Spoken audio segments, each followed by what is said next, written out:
Oh, why is this? Why did you switch it? Okay, here we go. What did I do? No, you didn't do anything. Zoom kind of switched. It doesn't matter. Things? Yeah, it was okay. Like, the fuck is going on? Brandon. Sir! I heard Mr. Neil sing about him. I heard Mr. Neil put him down. Yeah. I hope Mr. Neil will remember that. Why the fuck did it take him so long? Yeah, that's really my only question. Like, I know I'm being a dick here about this, but like, for those of you who aren't following along to what Jamie is referencing, and Jamie, please correct me with the story here, but Neil Young apparently told Spotify to get his music off of their app because either, and please correct me if I'm getting the quote wrong, you can have Joe Rogan or me, but not both. Yeah, that's the message that the boss sent to us via text message. Right. Yeah. Yeah. Bruce Springsteen sent me a text message. Our boss. When you and I speak of the boss, we are not referring to. Are you Bruce sure? Springsteen. Because every time he texts, he's like 2, 3, 4, and then like my phone fucking goes off. And we are referring to the man with the plan, the Tower of Power, Keith motherfucking Chow. When Brandon and I say the boss, yes, that's who we're referring. Yeah, now, when we say the boss, that's Bruce Springsteen. But when we say the sauce boss, we're talking about Guy Fieri. Like it's an important differentiate. Yeah. Like we run the gamut here at the fucking Do-It-Cast. Yeah. But when you hear respect on the name, that is always referring to one Keith Chow. Right. So I am unfamiliar. Like I know who Neil Young is.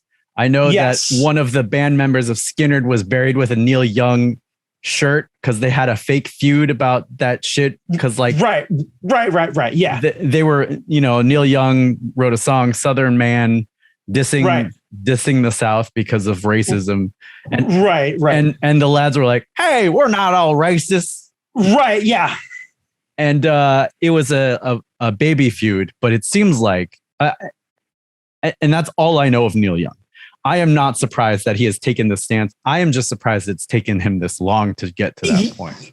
Right. Yeah. I mean, everything that I had understood, Neil Young had been kind of on the forefront of kind of everything. Like, and to make the boss happy, also partnering with Pearl Jam in one of maybe the best. And I think this is an MTV Music Awards performance from the 90s where it is him and Pearl Jam doing Keep On Rockin' in the Free World. And it is super fucking good. So you owe it to yourself, kids, to jump into. Yeah. Oh, yeah. It is very, very good. But I'm not familiar with his catalog. It's nothing against him. It's just not something that is in my rotation. It's everything against him, and that's how you roll. I don't know the music. I don't know Neil's stuff. No, I mean, you are in the prime demographic for Neil Young. So I'm genuinely surprised you don't know his stuff. Yeah, I just don't. I'm sorry, Neil. I'm sorry. Yeah, look here. The thing you need to know is that Neil Young wrote the quintessential stripper jam, Old Man. That's... He went from Southern Man to stripper jam.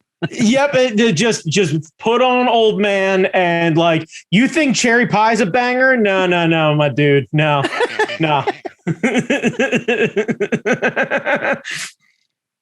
By the way, if you can find a stripper that can genuinely get it going to Old Man, marry that. Male or female, don't care what your preference is. Put a fucking ring on that. So we add Neil Young to the growing list of rockers that we now somehow give a shit about. Yeah, not that I didn't necessarily give a shit about Neil Young, but like he was the one who had the weird MP3 player Years Way Too Late, where it looked like one of the puzzle cubes from The Fifth Element. Oh, cool. Yeah. So did he release something that was just all of his music?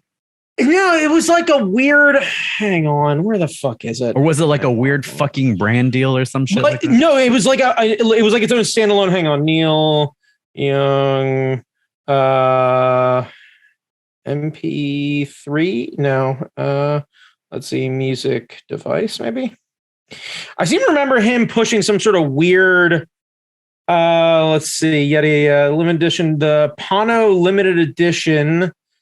Blah blah blah blah blah. Yeah, there we go. Okay, so the Pano, and I'm probably mispronouncing this, so I apologize. It's Hawaiian for the word proper.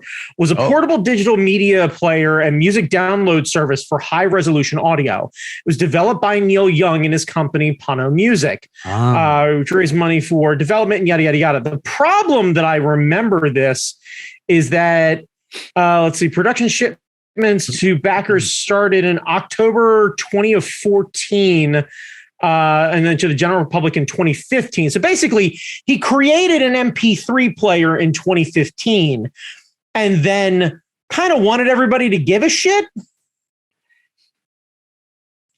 And my understanding was that in April 2017 it was discontinued. So clearly making the splash it was designed to, but I think the big thing is like, let's see, yada, yada, yada, yada, yada. So it was able to play FLAC format and AAC format on lossless. Things lossless. Right. But the problem with my understanding is like a lot of the headphones, like it serves no purpose. Yeah. If you're using shit headphones like this, you're not going to get it.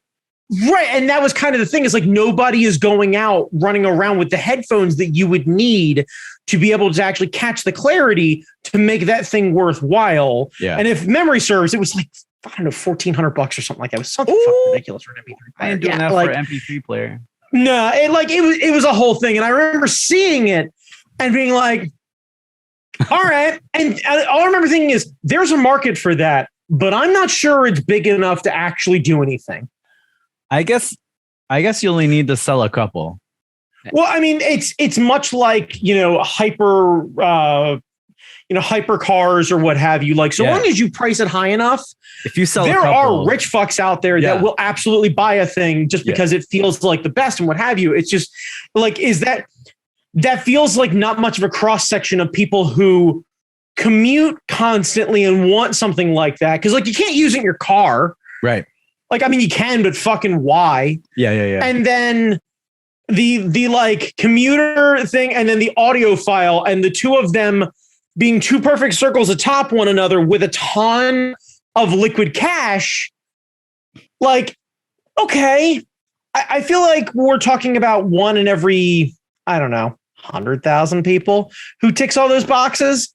Like, it just doesn't feel like a big enough market. Weirdly, I think if he released it now and like doubled the price or something like that and put some stupid, I think it would sell now. It needed to get fucking exclusive. Yeah. And I think honestly, if he got clever and managed to partner with some people who have a real following and they only released their like lossless audio on this service, it could potentially bring people in who are like trying to think of what do audiophiles fucking love listening to? Dream Theater? Or am I going the wrong direction? math rock. I don't see that's the thing. I feel like I don't necessarily James Taylor. I feel like James Taylor is a big, like, you really want to hear those individual picks of that acoustic guitar. I feel like audiophiles will listen to a lot of stuff, but they will only listen to it on the best equipment. Like, right.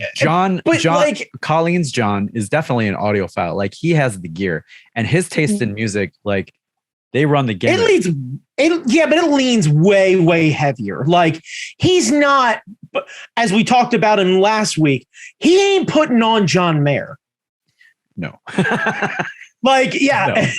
I'm not going to see him making like vegan cupcakes while John Mayer's Jam Daughters is playing in the background and he's humming along. Like, that's just not going to happen.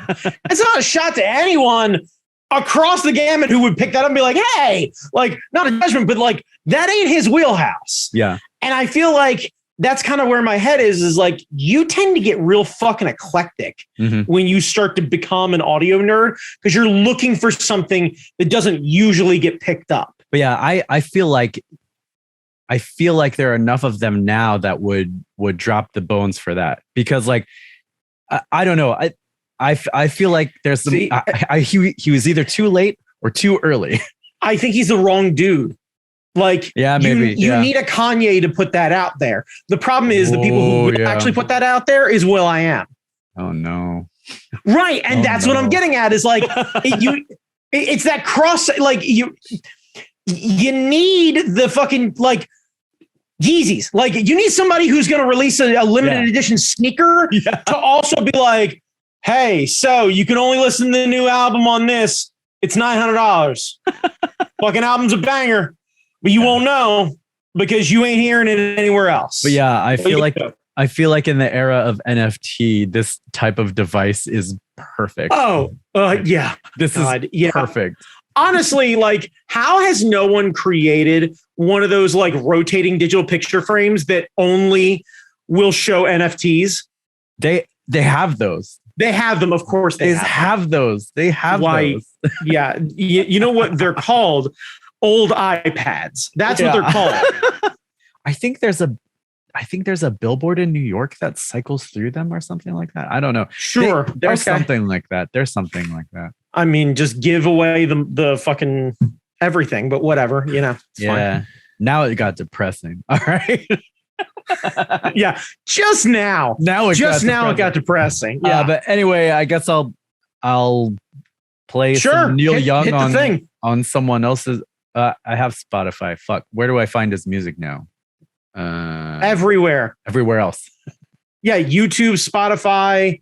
Yeah. Well, no, I guess. No, he's taking them off Spotify. He's taking them off Spotify. Yeah. You have to call me and then I'll play it through a speaker using iTunes. Okay. And then I can do it. Yeah. That's great. All right. I dig it. All right. Let's start the show.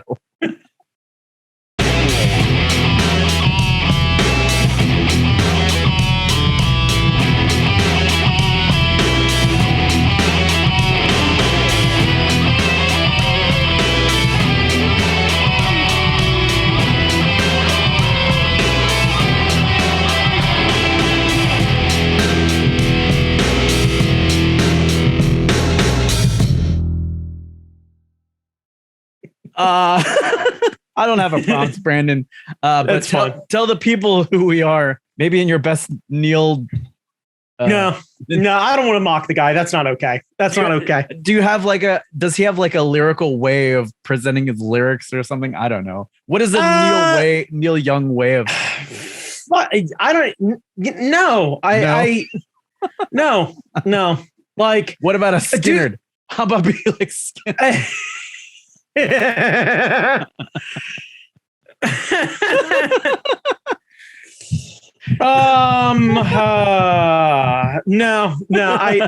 I keep thinking like, can I do an acapella version of Give Me 3 Steps with it's like, give me 3 words, mister, give me 3 words for the podcast. But that doesn't really work proper. So welcome one and all, for this is the OG edition where we take it way the fuck back to how we used to intro this motherfucker. This is the fucking Duocast, part of the Hard Knock Media podcasting network. Now, Jamie Noguchi, when I say Hard Knock Media, I don't mean Hove. What I mean is NOC as in Nerds of Color. This is the one-stop shop for all things cultural. You want a different perspective on everything where you don't end up having 9 podcasts with dudes who look like me? You found the right place. This is the only place you got to put up with my fucking face. I promise you. And they don't feature me in much. And rightfully so. I won't shut the fuck up, and I'm wrong a lot. Now, what are we doing here, Jamie? We're breaking down game film, man. We're just shooting the shit. We're talking about things that are happening. We're giving Neil Young praise. Name another fucking podcast right now in your regular listening queue, right? You into D&D? Huh? You into politics? You into, you ain't catching any Neil Young news. That's true. You ain't catching any Neil Young news. This is the one-stop shop for Neil Young news. On the internet, I scoured the whole thing, series of tubes, called Al Gore. I was like, hey, where's it end today? He's like, tube 46. I was like, thanks, boss. And then doubled back, went through, hit that Dewey Decimal System, looked through the card catalog, made sure I didn't miss shit. We are the one-stop shop. Welcome to the Neil Young cast. God damn right. Jamie Noguchi, this is the only podcast with two hosts that are under 50 years old that would actually mention the Dewey Decimal System and assume that its listeners understood what the fuck it is. If you don't know what it is, use your Google machine and fucking look in the way back. Yep. Also, Jesus Christ, I just realized that there are a lot of our listeners who never had to deal with the Dewey Decimal System. And that makes me real sad. Doesn't make me sad. It's easier to find shit now. So no, I get that, but especially like at the library. same time, yeah, I get it. Just like we spent a lot of time with fucking punch cards back in the day, Jamie. Yeah. Well, are you sad that you don't have a slide rule? Because I ain't. No, that's fair. Yeah, I mean, the slide rule, the abacus. Some of that shit won right. So, you know. No, but you know what it was nice to do? To be able to have some hand tools while you're just doing regular work. I'm a fidgeter, and like the idea of the spinner doesn't do it for me. And I'm not trying to make a whole bunch of noise. So the idea of just kind of having something that I can like tactily sit with, like I tend to have rulers at my desk at work where it's just like, okay, I want something that's like practical that also I can kind of tap and I can look at and I can like randomly, if I need a mental break, be like, hey, fuck's the measurement of that?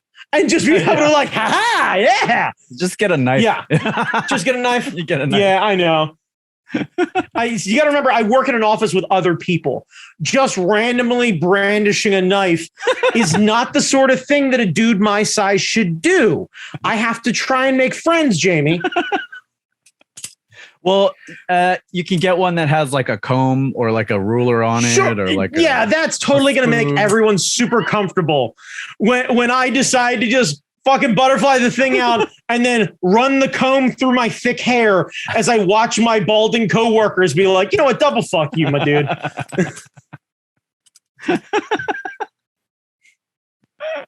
Gotta think of your bald brethren, Jamie. You have to think of your bald brethren. Yeah. I don't have any more Neil Young stories, but I do have a Skynyrd thing. Every band that Johnny used to be in, like he was in a whole bunch of bands throughout high school. And in college, every band at one point he would play Sweet Home Alabama because they ran out of songs in their set. And every song, makes sense. And he would end up playing Sweet Home Alabama. He hates that song.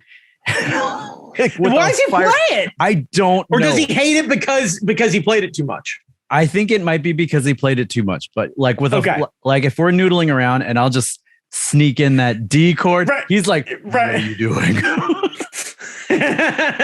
What? No. Right, yeah, it's only fucking the Eye of Sauron from across the band. Oh, no. Brandon, sir. Before we get to why we're really here, what have you been geeking on? What's been going on this week? What did I tear through? Another episode of Peacemaker. Outstanding. If you have not been watching that show, why the fuck not? Please go watch that show. It's super fucking good. Yeah. And I learned apparently the internet hates Book of Boba Fett for some fucking reason. I don't get it. I love Book of Bubble Tea. I get it. Oh. And here's what I've established. Okay. Nobody hates the thing they claim they love more than Star Wars fans. And I am so fucking like, honestly, I might be more over Star Wars fans who have a hot take than I am the fucking pandemic. Wow. Like, sneeze in my fucking face, but please don't tell me your feelings about Star Wars. I do not want to fucking hear about it. I don't get it. Like, we've been enjoying Book of Boba Fett. I love the stuff that they're doing with the Sand People. It makes me even more mad that Anakin did a genocide. I know. I mean, I hated it at the time, but now that we have more like context, it makes it even more worse. And then it makes it triple worse that Padme was like, well, I'm gonna fuck him. Yeah. He did a genocide and I'm gonna push up on him. Yeah. I'm going to let him play with my midichlorians. You know what let's do, Jamie? Let's not be people complaining about Star Wars on the internet. Okay. The only thing I would ask that Star Wars fans do is search Charles Cornell Star Wars. As a gentleman who got famous on Instagram and then TikTok and what have you for doing piano style memes. And he did something very similar with the scene with Obi-Wan and Anakin and the high ground. And he sets it to Mr. Rogers style piano. And it is fucking delightful. So you owe it to yourself to put that on, and it is real good. And honestly, like just the first 30 seconds, like it goes through the whole thing, but like, fuck, is it good? Perfect cross section of Mr. Rogers nostalgia and watching Anakin just fucking eat it the way you should. Well, I forgot which episode it was, but when Boba Fett hired those teenagers with attitude, I was like, is Boba Fett fucking Zordon? And yes, he is. He's in a blue tube. He's got teenagers with attitude, brightly colored speeder bikes. Fuck that. No, they're space Vespas, and that makes it even better. The shitty teens, like Boba Fett kicks the shit out of the like Sam Crow looking biker gang from space. Yeah. And then hires a bunch of shitty Vespa kids to be his fucking muscle. Like, it is genuinely like, yeah, Boba Fett is basically walking around space trolling everyone. Yeah. Like when he sits down and like spoiler-ish or whatever it is. So so when he helps Fennec get repaired, and they're sitting there, and she's like, "What's your name?" And he's like, "Boba Fett." And she gives him this look like, the fuck? And he's like, yep. And like, no context, no proof, just a fucking, the biggest dick energy. I was just like, I'm Boba Fett. I don't have to fucking prove it. Trust me.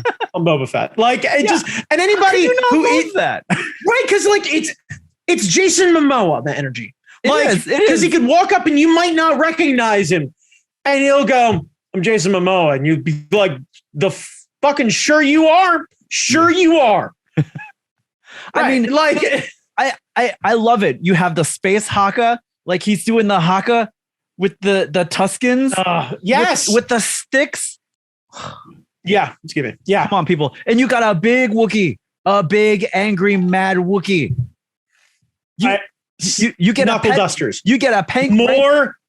More space knuckle dusters. Yeah. And like, and I don't want to give away some of the fucking guest stars and everything. Like fucking, it's good. It's super good. You should be watching it. Spoil it. I do not give a shit because people keep dogging on this. Space Danny Trejo. Space Danny Trejo. What more do you need? I don't get it. I don't understand why people are dogging on this show so much, because it's delightful. You get space fish. You get baby Ranclor. You get Danny Trejo. Yeah, I swear to God, we might actually make it most of the way through this before fucking Skywalker shows up. I am fucking stoked. Yeah, we don't have any Jedi bullshit. People have been complaining about Jedi bullshit. Nary a Jedi. Nary a Jedi. Right. Like, it's fucking good. I don't know what people want, but I love it. It's fun. More importantly, no, I don't care what people want. What we're getting is great. Yeah. I love what we're getting is great. I love it. And I don't like the one specific thing. Shut up. Yeah. Shut up. And the best part, if they had cast a white actor to play the Boba Fett role, it would be white savior as fuck. But because the actor is like Maori, like he's got the Maori background, it becomes this indigenous thing. Like he's learning the ways of another indigenous tribe. I was saying, and I can't figure out if that was some sort of like prequel person getting in Lucas's ear or what. Yeah, I don't know. Because like that, I absolutely love that. That's also way the fuck back when. Yeah. Yeah. Like, so everybody would be like really excited about that fact. Would be like, same decision was made as the Trade Federation and also Jar Jar Binks.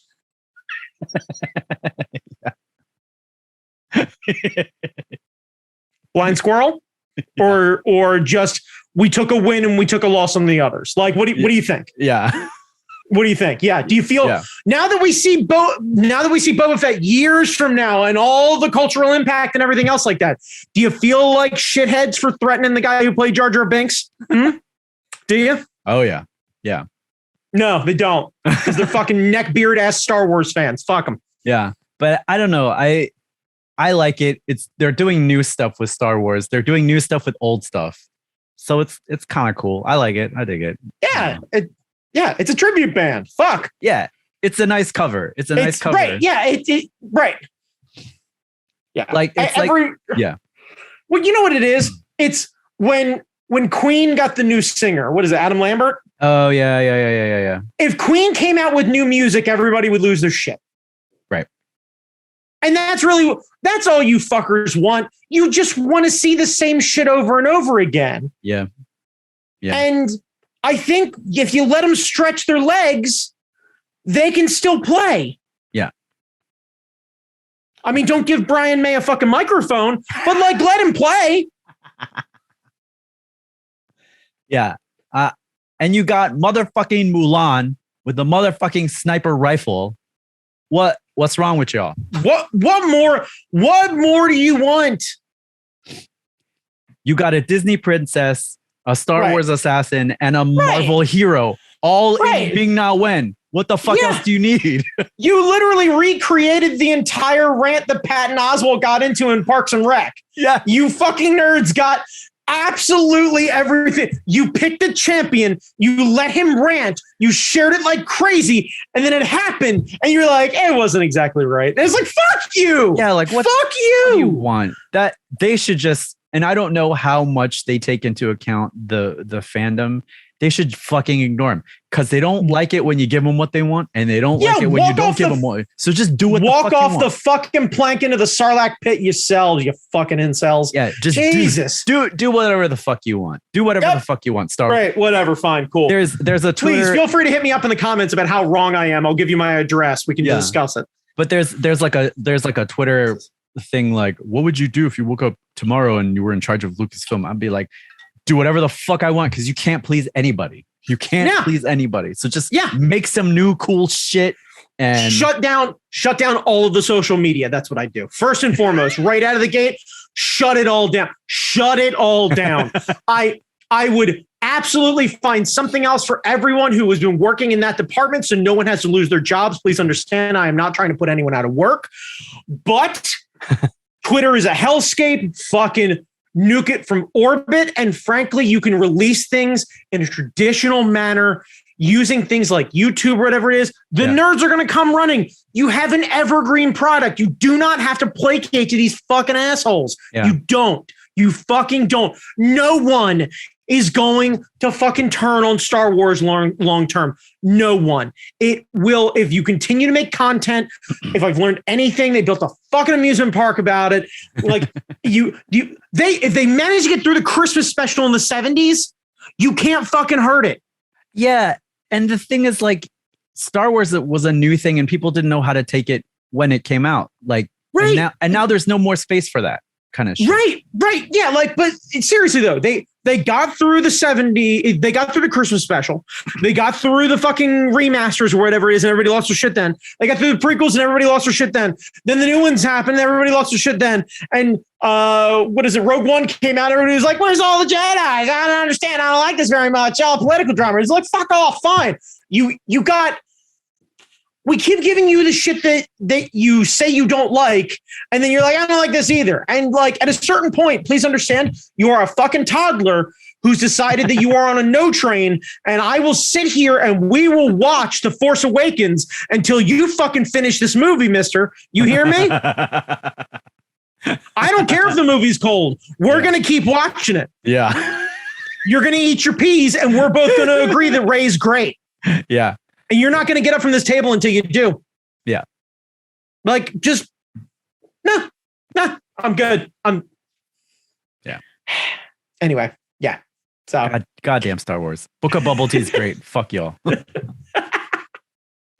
So anyway, you want to talk about anything you've been geeking out about? You want to dig into that shit? Yeah, let's dig into the meat and potatoes. Oh man.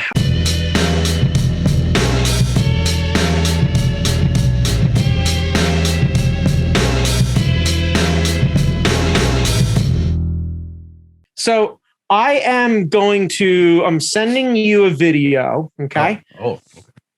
It's on your phone. I don't know where your phone is. Okay. You do not need to watch it just yet. We'll go through it in a minute. So episodes 5 and 6. Yeah, you got some bad feedback when you did the recording stopped. Yeah, that was weird. Okay. Anyway. Yeah. So episode 5 and 6 of The Rumor. Now, I made some notes of this because where we last left off in our podcast recap, right? Our heroes had just talked to the lighting guys. They had just got basically shut down by somebody who was like, hey, if I continue to talk about this, I need to have this cleared with somebody higher up. I'm on thin ice if I continue to talk to you, yada, yada, yada. So that dude never actually calls them back. Yeah. Okay. So what they decide to do and to recap, we find that there is a lighting panel. Do I need to recap, or do you think we've got enough listener continuity? We can just keep fucking plowing. Yeah, let's just plow through. All right. So no one is coming to this episode as their first one. That's kind of what I don't like to assume, but I am assuming. Yeah. So where we left it, there were potentially 5 sets of keys that gave 5 different people access to a lighting panel that sat in the back of the press box at Oriole Park at Camden Yards at the time. Now, 4 of those people were part of the lighting crew, and one of them was an emergency staffer from the Orioles organization, right? Mm-hmm. Basically, hey, if we can't get a hold of anybody and something's on fucking fire, we can send this dude an Orioles windbreaker to fucking race up to the club level and shut this fucker down, right? Yeah. Always have a failsafe. It's a smart idea. So they start talking to they talk to 2 of the people. They start finally getting a hold of the other 2. Now, what they decide to do is sit the 2 of them on a phone call together with these 2 podcast hosts. Ooh. And instead of doing kind of an interview, they do kind of a bullshit thing. And immediately these guys start in like old coworkers that they are with the, dude, how you been? What's going on? Yeah. Yada, yada. And they start catching up, and one is a fair bit older than the other one, but like they're bullshitting and yada, yada. Now, one of the throwaways that I fucking love is the older gentleman is asking the younger guy. He's like, oh, how's your family? Did you end up having kids? And he's like, oh yeah, no, we had kids. My one kid's 13 now. And he's like, geez, we haven't hung out in forever. And the older guy's like, well, you know what my son's doing. And the guys are like, wait, what are you talking about? And he goes, oh, Cisco. And the guy's like the food supplier? And he's like, no, like the thong song. They talked to Cisco's dad, and apparently Cisco's dad was one of the electrical crew for Oriole Park at Camden Yards. Fucking Cisco is a Maryland boy? You didn't know that? He was part of Drew Hill. I had no idea. Yeah, Drew Hill is in Druid Hill. The R&B group, that's what it stood for. Cisco was one of the members, I think actually the frontman for Drew Hill. And yeah, that's when he broke solo and tried to do his own Timberlake thing, and then the thong song, and then I apologize to anyone who's like fucking list all the other Cisco songs. I'm not an avid Cisco fan. I apologize. Yeah.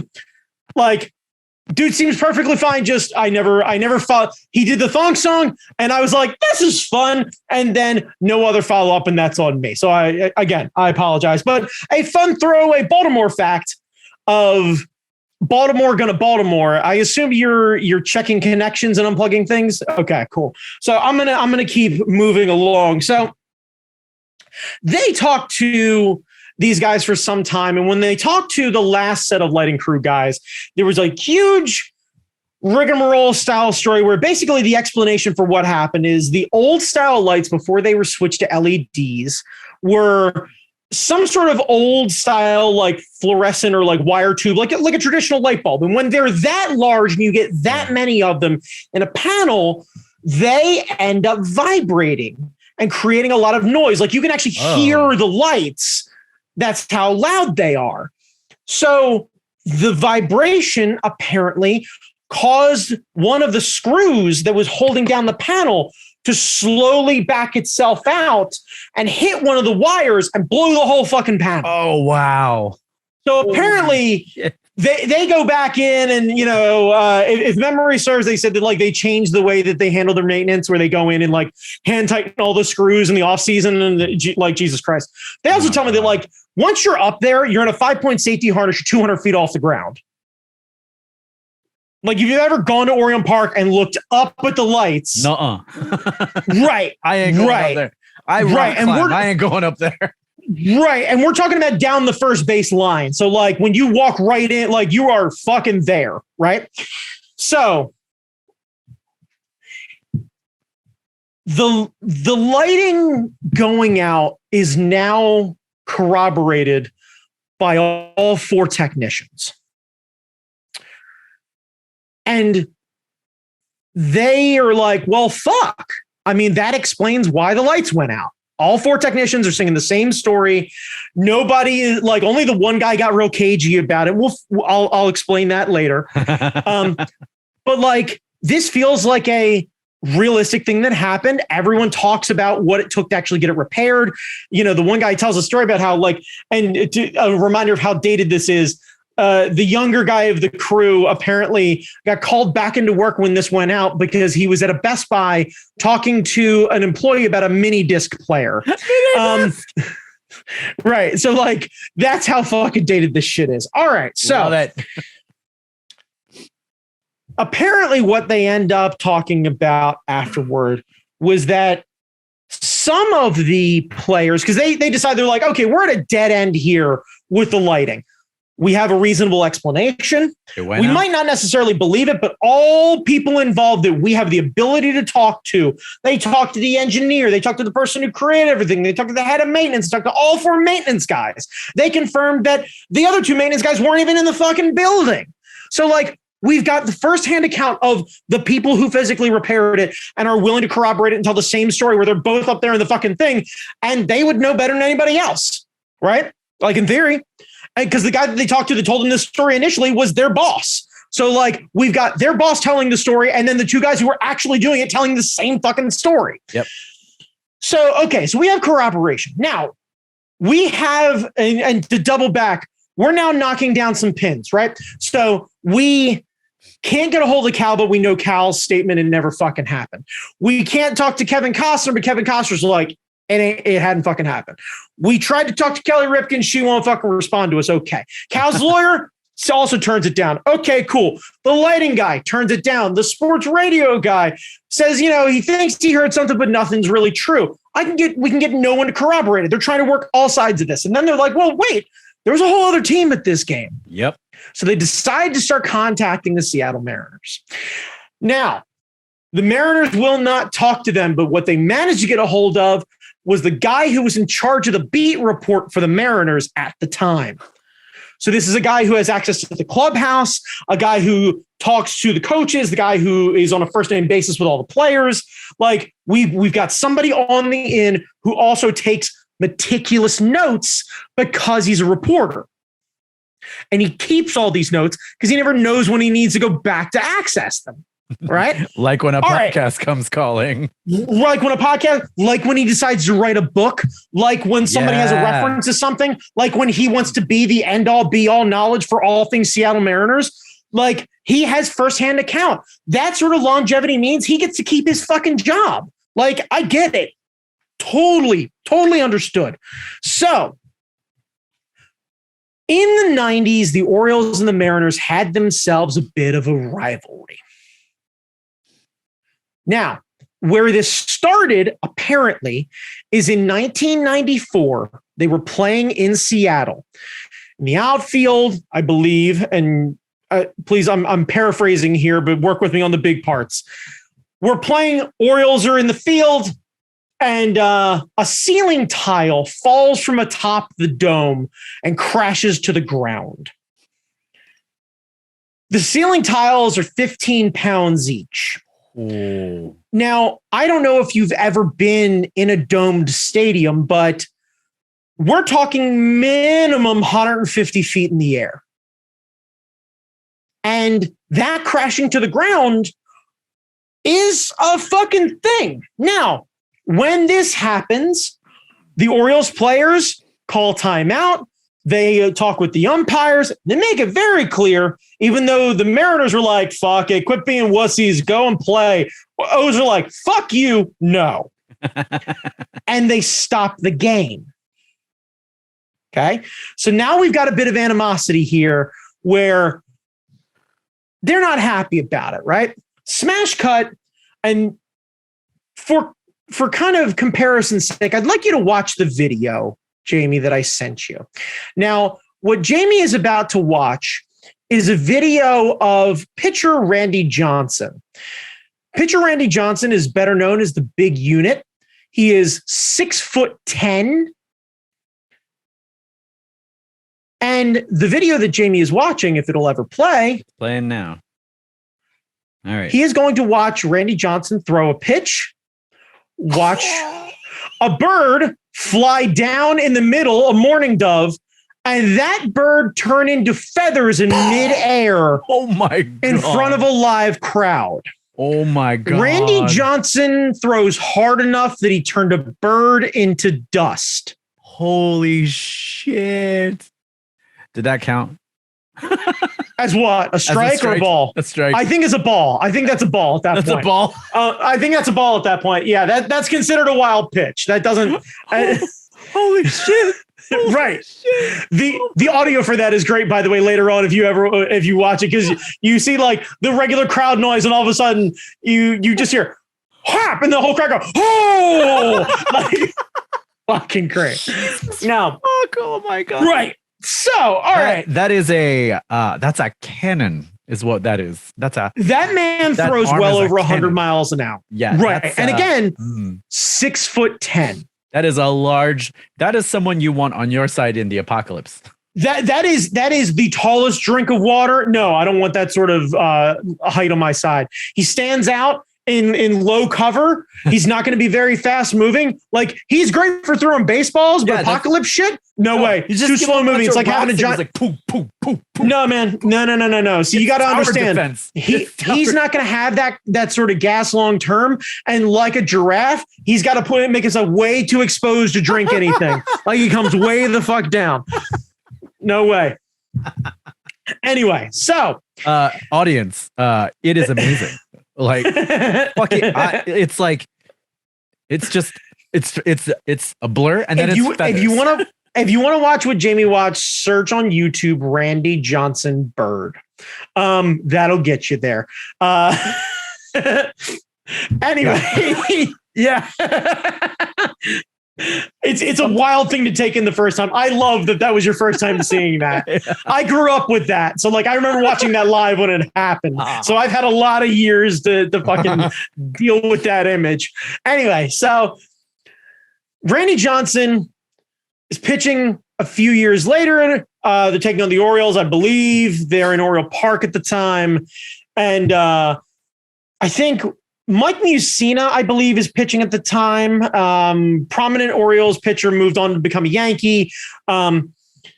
He throws, if memory serves, he throws a high pitch, goes wild, and hits, I think he was the center fielder, Jay Buhner, in the shoulder.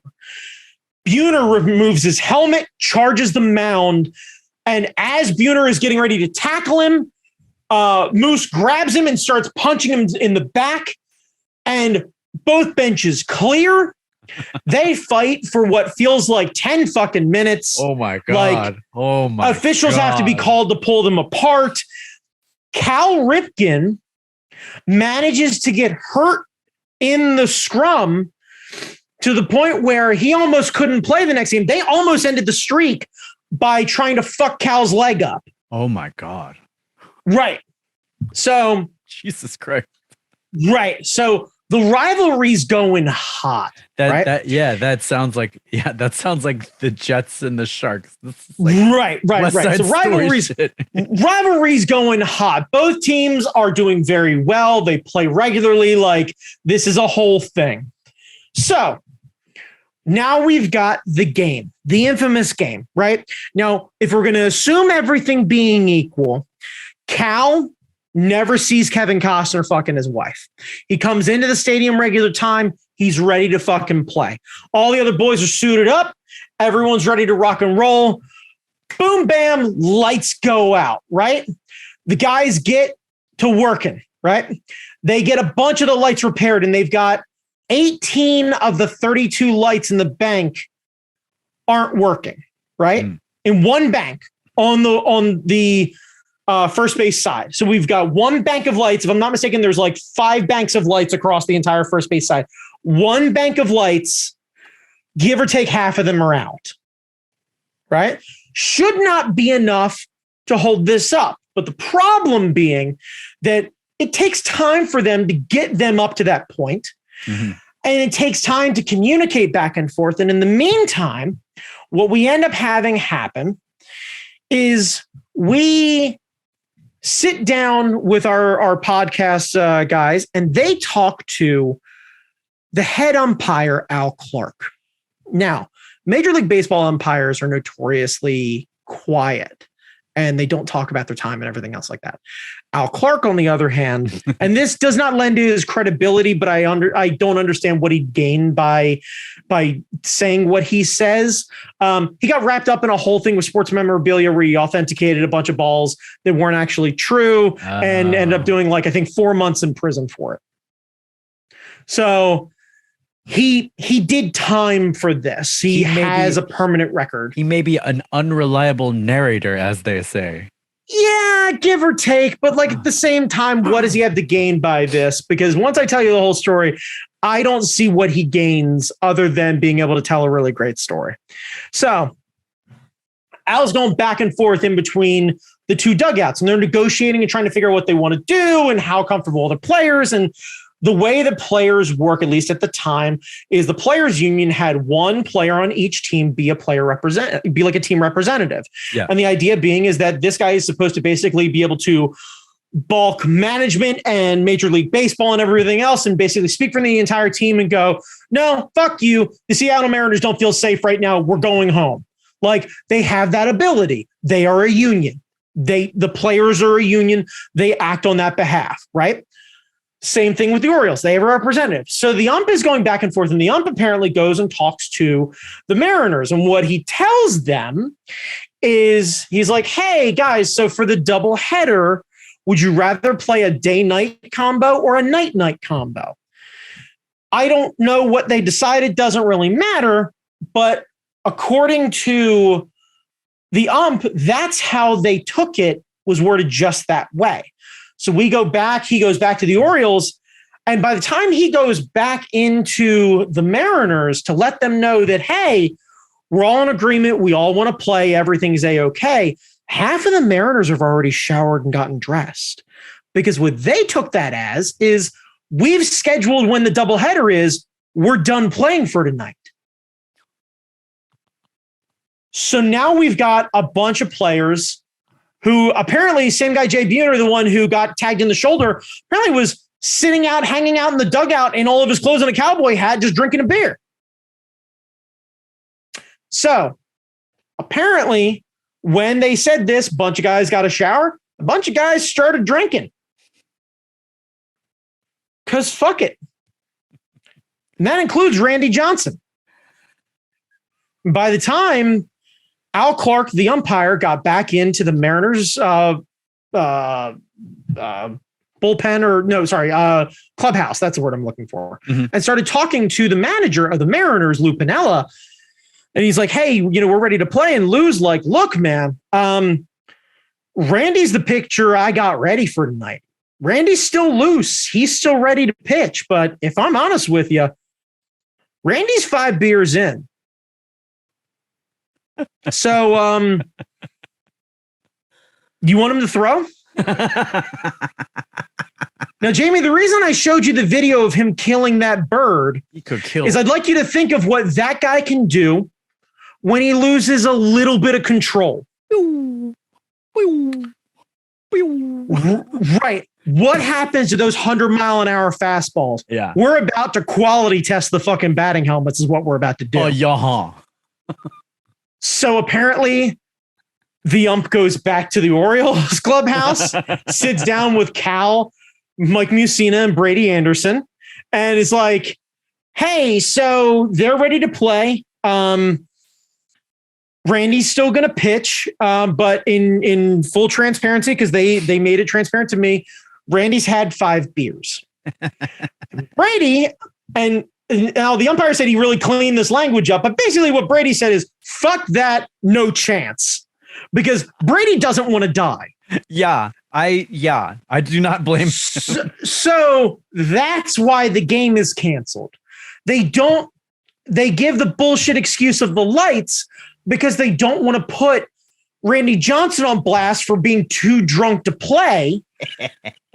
And they don't want to look like cowards by saying that they're not going to play against a half inebriated Randy Johnson. Yeah. So everybody agrees that this is the best way to handle it, is to just cancel it due to the lights.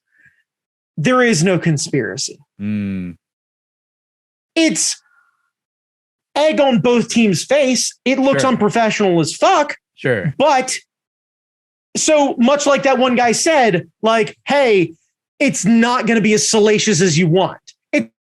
It's not good, but it ain't what you're looking for. And all of a sudden I hear all this and I'm like, that fucking makes total sense. Nobody wants to admit to that. I mean, maybe other than Randy Johnson, who's like, these fucking bitches. All I had was 5 beers. I'm 6'10". Fuck, how drunk do you think I am? Yeah, that's not enough to reach my leg. Come on, y'all. And that's right. And that's where my head is I'm like, 5 beers. Fuck, I'll pitch. Yeah. Like, and they're not real beers. It's like Bud Light. So that's like, yeah, I was going to say, like, right. Yeah, they're light beers. Let's be real here. So it's McKenzie ain't getting you drunk for shit. You got to have so anyway. So the guys go back and they watch their version of the Zapruder film. And in the background of one of the shots is Jay Buhner and Randy Johnson in street clothes drinking from paper cups. That's a baby beer. That's a baby beer. In all fairness, it might be stadium cups, so they might be like this. Oh, okay. But either way, the guys, to the most credible thing, the two of them basically kind of doing like one of these and taking sips of beer and just watching the cameras be like, we ain't fucking playing. Yeah. Now, the rumor, if there is one, is that Randy was perfectly fine and Lou Piniella decided to stick it to the O's because of the bullshit they pulled with the ceiling tiles. And basically doing the like, yeah, our stadium's broken, your stadium's broken. Fucking take your ball and fuck off. Yeah.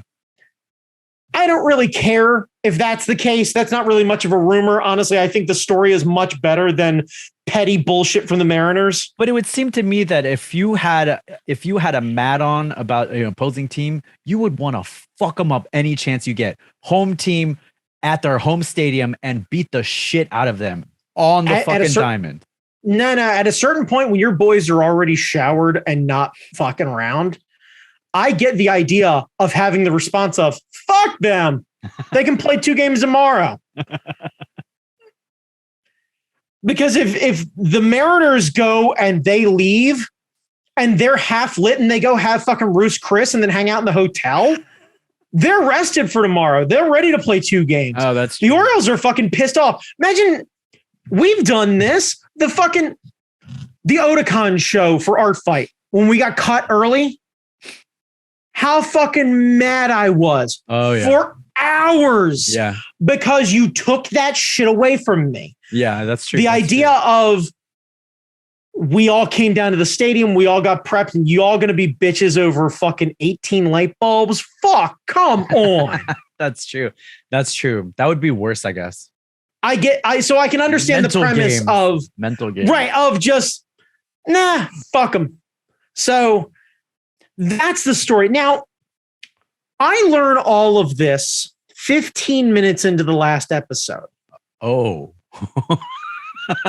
Now, what I thought I was going to tear into was some kind of expose where they finally got a hold of Cal or Kelly or, or like Kevin or anyone involved in this thing that could lend a bit more credibility to everything, a bit more clarification, what have you. And that doesn't happen.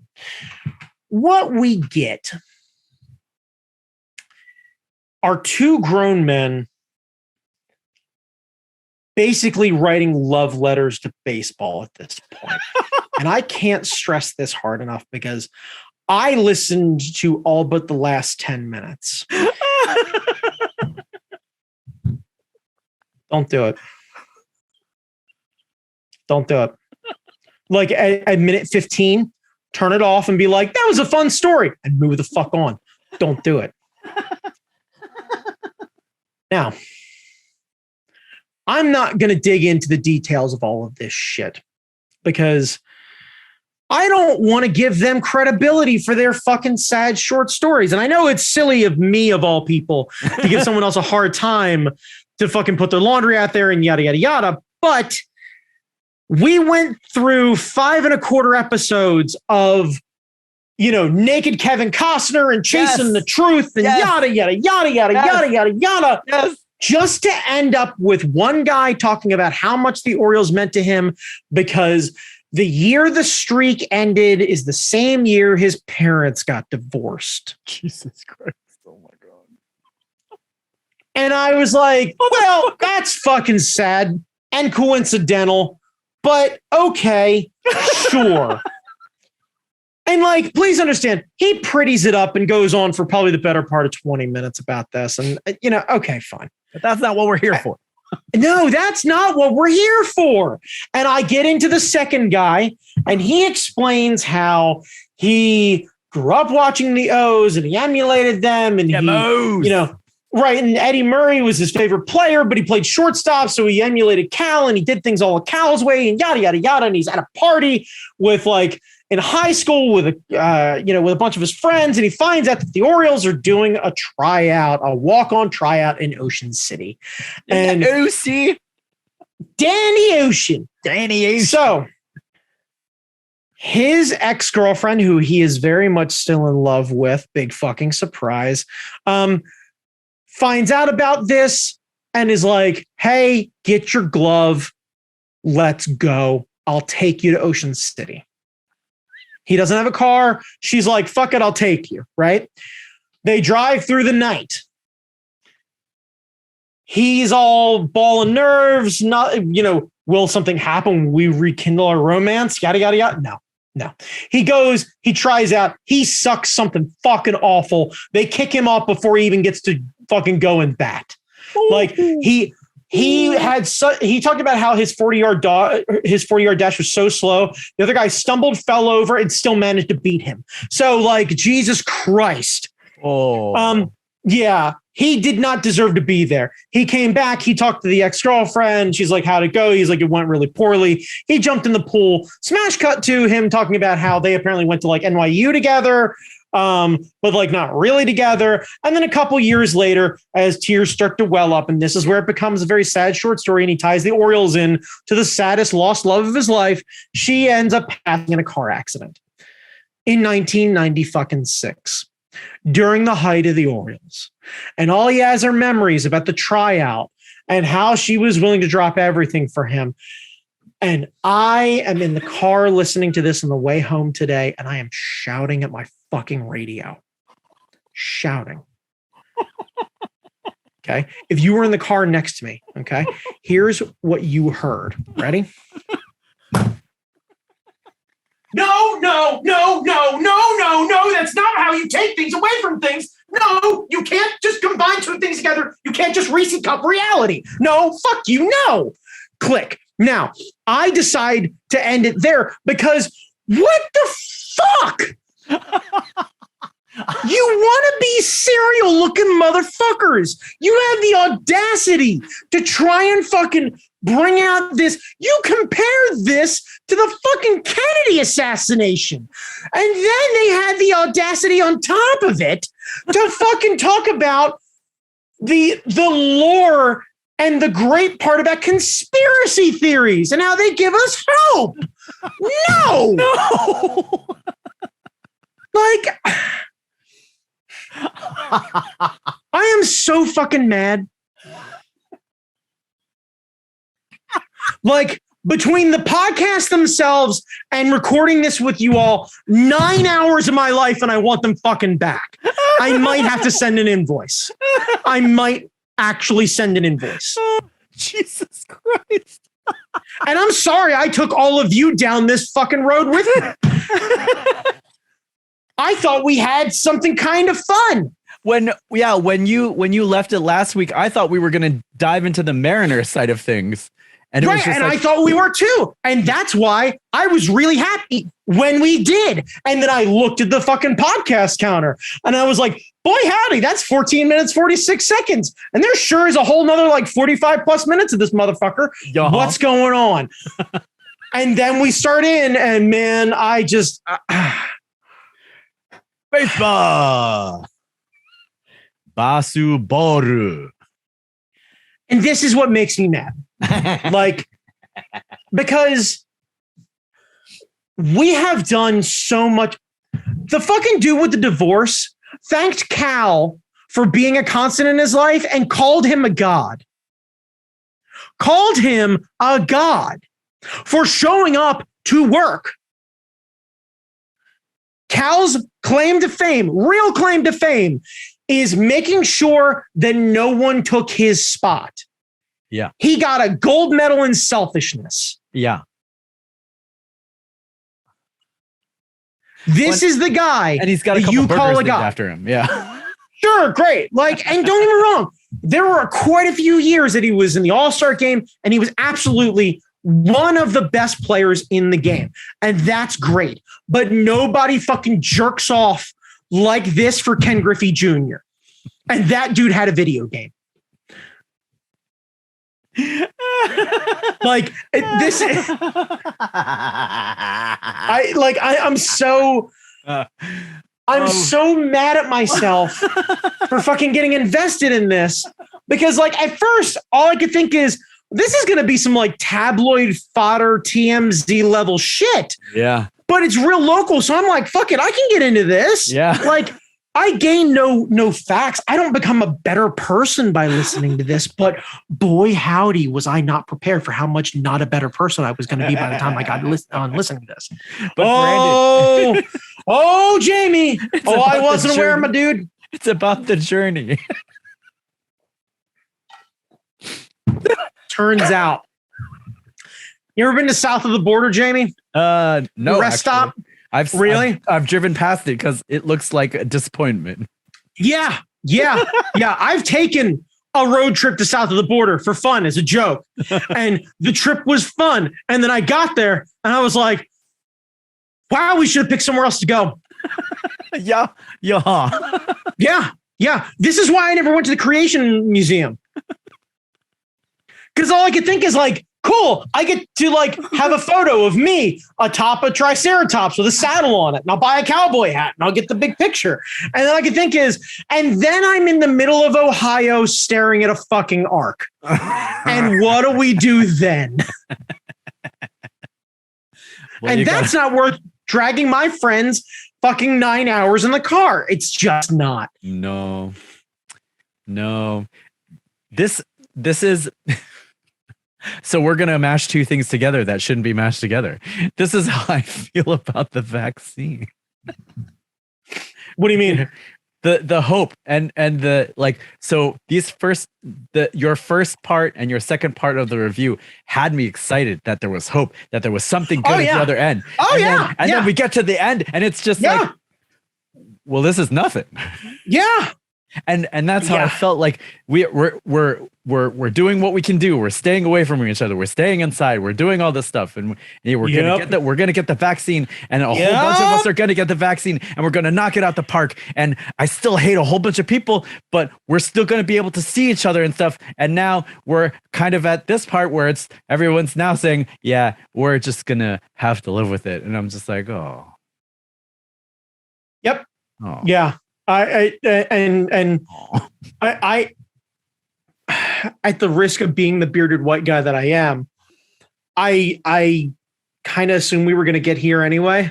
Yeah. Because I have no faith in humanity working together on fucking anything. Yeah. We are a human group project, and I know what happens in a group project. Yeah. Like that. Yeah. That is, unless the teacher is standing over your shoulder, I know what happens in a group project. Yeah. Yeah. Yeah. So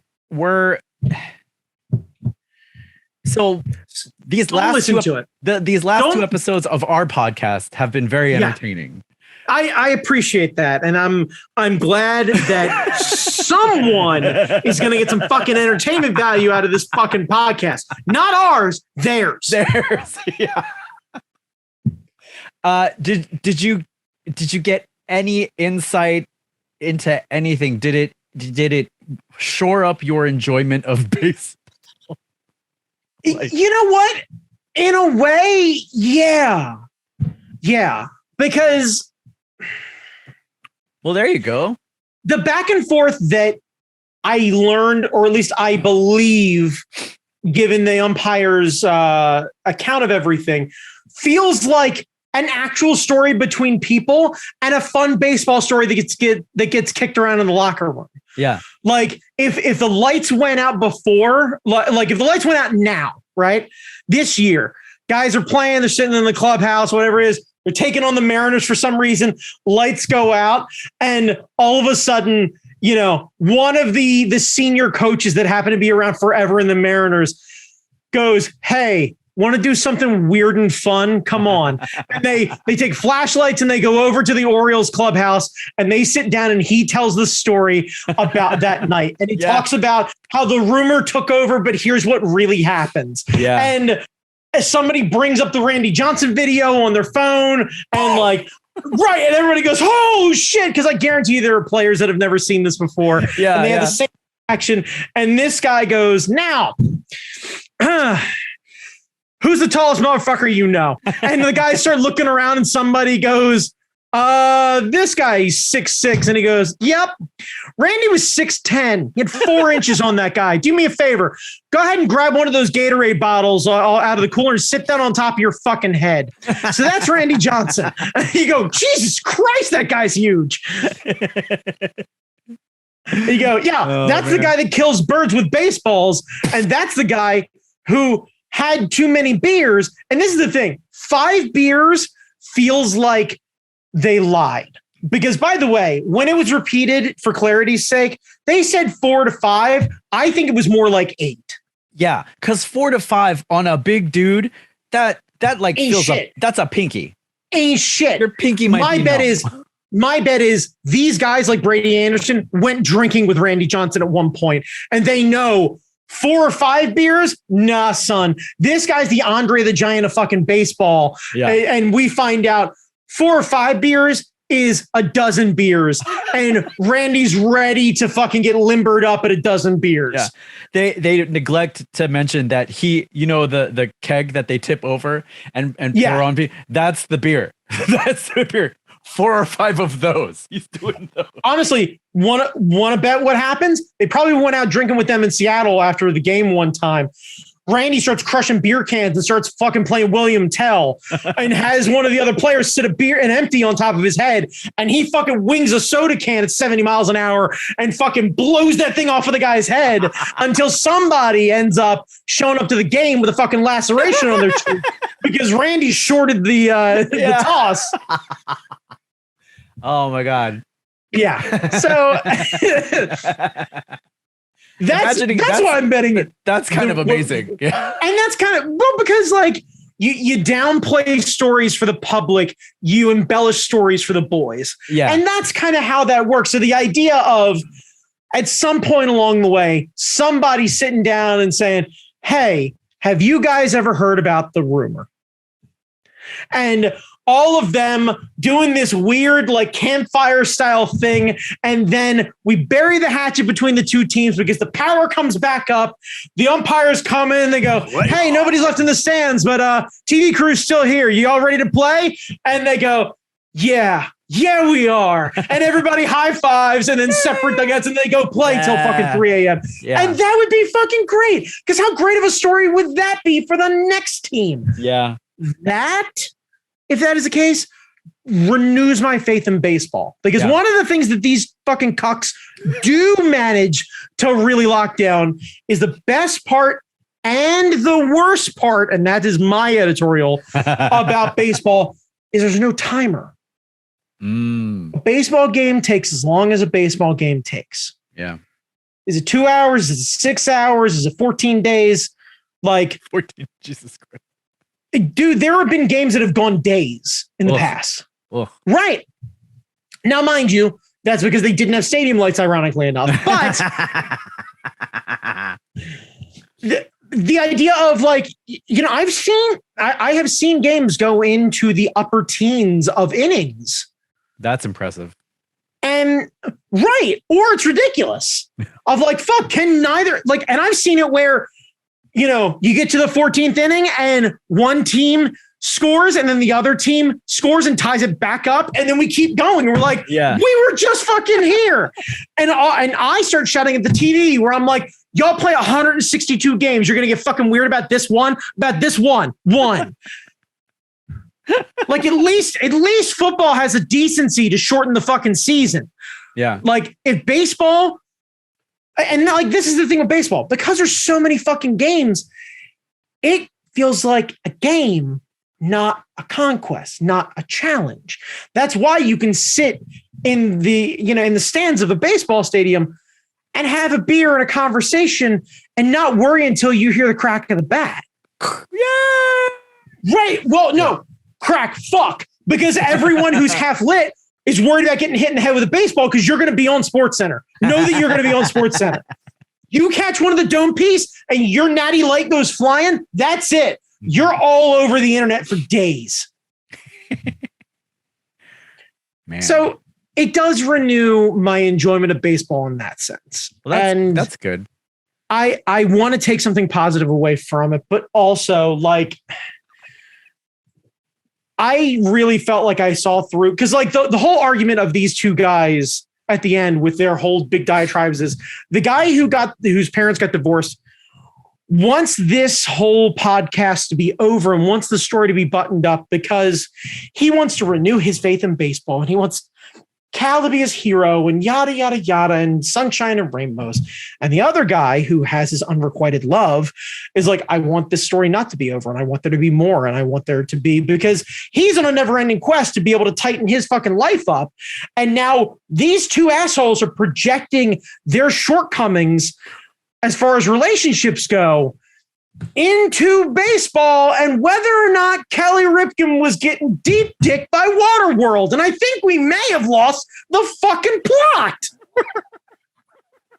Because we started with naked Kevin Costner fighting for his life away from a Cal Ripken.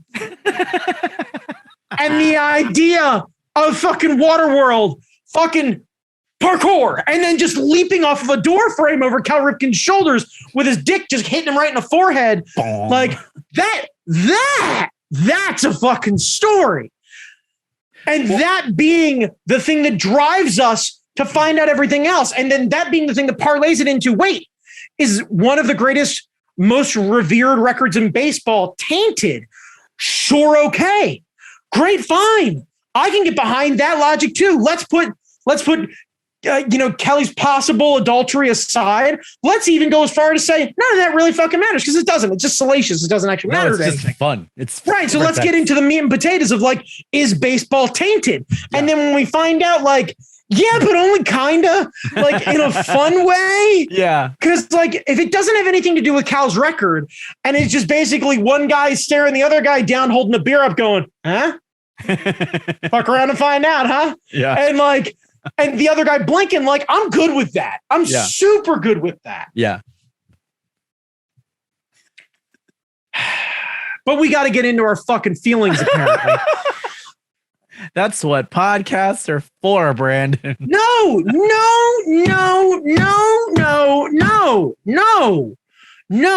I get it. You guys want to be fucking journalists and you want to be serial and you're not. You're not. Shame on the editor who let that fucking go. who heard that last episode and went, well, it's fucking perfect. We're just going to have to post it. Like, fuck you two. Genuinely, for enabling these two fucking neckbeards. Genuinely. Like, so do they have another show that they work on together? I don't know. I'm not going to look. I'm not going to look. Because next thing you know, I'm going to find out that they were like super big into like, I don't know. I'm going to pull something out of my ass that I don't think is actually true. You remember the Bop It? Remember the thing? It was like a weird stick and it was like bop it, twist it, pull it. Right. So this is what I'm going to find out is actually this dude's parents remarried and then the stepdad ended up dying, falling down a flight of stairs while playing the Bop It. And ironically, the guy who created the Bop It happened to lose his wife in a suspect stair accident where he ties the two things together that don't actually have anything to do with each other. And he's like, did the untimely death of my stepfather playing Bop It have anything to do with the creator of the Bop It pushing his wife down the stairs? Find out in my 9-part podcast. Fuck you. Fuck you and the Prius you rode in on. Jesus Christ, you were everything. Like that. Shitheads like this are why NPR get a bad rap. And it's not NPR's fault, but they get lumped in with these fucking long-winded podcast fucks. Says the long-winded podcast. I saw your look. Oh my God, Brandon. That's amazing. It could not have ended any other way. You know that, right? It could not have ended any other way. Nope. Like I wish they would have ended on a whodunit. Like, yeah. I wish. Did they? Did they really? Like, I wish they reached out to Randy Johnson and Randy Johnson replied with, hey, I have no interest in talking to you guys, but if you ever want me to send you photos of Kelly Ripken, let me know. And just be like, what the fuck? Yeah. And yeah. Oh yeah, we find out that's actually what happened is the big unit was using the big unit. And that's why everybody made the game in time. Yeah. And none of this precludes them still fighting. Like that still could have happened. Yeah. I mean, I don't know. Maybe they were like playing Monopoly and Cal and Kev got into it. Yeah. And he was like, the Postman was a fucking derivative film. And he's like, hey, fuck you. Wow. Well, what a waste. Thank you for putting yourself through that, Brandon. Doing God's work. I am sorry and not sorry. And I hope someone else other than just Jamie found some amusement out of my torment and fucking amazing long-windedness. Fucking amazing. Fucking amazing. Yeah. The one thing I can take away from this, because I heard it way, way, way too many times is do not go back and watch the movie JFK. Okay.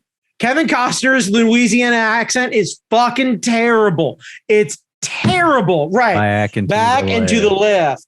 Like, fuck. Back and to the left. Yeah, you don't need it. I promise you don't need it. Back and to the left. Yeah. So anyway, I'm going to go upstairs and I guess crawl into my oven or something. I don't know. I've given up all hope. Brandon, where can people find you when you're not listening to terrible podcasts? You can find me on Instagram at that guy Chalmers. Jamie Noguchi, where can they find you? Wherever podcasts are sold. And perfect. Instagram and Twitter and all that shit. Yep. Type Jamie Noguchi into a Google machine near you and subscribe. Aha. Yeah, be sure to wait, hang on. Like, comment, subscribe. Be sure to click the bell. That's going to let you know that we put the post up there. Follow us on Facebook. We're going to both share it equally, and no one will actually pay attention to it. It's not going to show up in your algorithm. That's why you need that bell. God. Thanks, kids. Be excellent to each other. And party on, dude. Ha ha!